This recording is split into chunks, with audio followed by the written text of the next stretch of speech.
Hello friends, good morning, welcome back to my channel.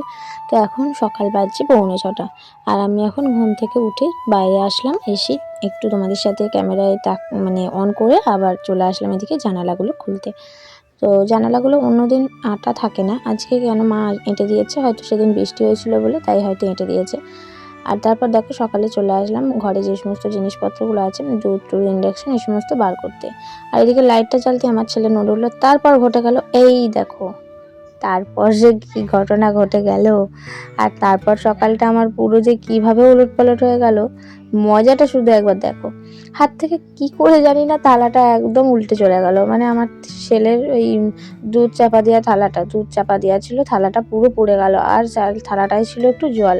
আর সাথে সাথে এই দেখো আমার মস্তান উঠে সঙ্গে সঙ্গে চলে আসলো। উঠে ঘুরে দেখছে কেউ নেই, তারপর দেখছে বাবা আছে, বাবার কাছে চলে আসলো। তো এটা দেখে আমার খুব সত্যি এডিট করার সময় খুব হাসি পাচ্ছিল। তারপর দেখো এদিকে অবস্থা দেখেছো কিরমভাবে জলটা পড়ে একদম খাটের তলা দিয়ে চলে গেছে এদিকে। তো সেটা আর কি তোমাদের সাথে একটু দেখালাম। সকালবেলায় একটা অঘটন ঘটে গেল আমার হাত থেকে, জানি না সারাটা দিন কিরমভাবে কাটবে। তো তারপর দেখো চলে আসলাম ঘরটা মুছতে। আমার ছেলেকে কিন্তু আমি মাঝখানে সোয়েটার পরিয়ে দিয়েছিলাম। আর সুজয়ের কালকে রাতে কেন জানি না ঘুম হয়নি, তার জন্য ও ঘুমাচ্ছিল, আবার শুয়ে পড়লো ঘুরে। আমি আবার আমার ছেলেকে নিয়ে একটু ঠাম্মির কাছে ভুলিয়ে দিয়ে আসলাম।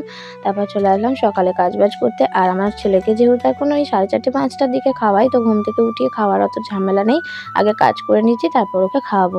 আর দেখো ওদিকে আমার ঠাম্মা এসে বসেছে। আমার ঠাম্মা হাঁটতে এসেছিলো আর আমার ছেলে দেখে কাঁদছিল, তাই আমার ছেলের সাথেও আমার ঠাম্মা আবার বসে আছে। তারপর দেখো ওইদিকে সমস্ত বাসি কাজবাজ করে ছেলেকে খাইয়ে দাইয়ে একটু ওর বাবার কাছে দিয়েছি। আর এদিকে চলে আসলাম আমি ভাতটা বসাতে সুজয়ের জন্য। আলু সিদ্ধ ভাত করেছে, আজকেও পেঁয়াজ তেল দিয়ে বেঁকে দিয়েছি আলু ভাতে, ব্যাস ওই দিয়ে খেয়ে চলে গেছে। আর আজকে আর এইচএসের পরীক্ষা নেই, আজকে এমনি ভাতটা করে দিলাম, কারণ ওকে যদি এখন ভাত না করে পাঠাই, ও একবারে বাড়ি কখন আসবে 12টা-1টায়, তখন এসে ভাত খাবে, সেই জন্য আর কি।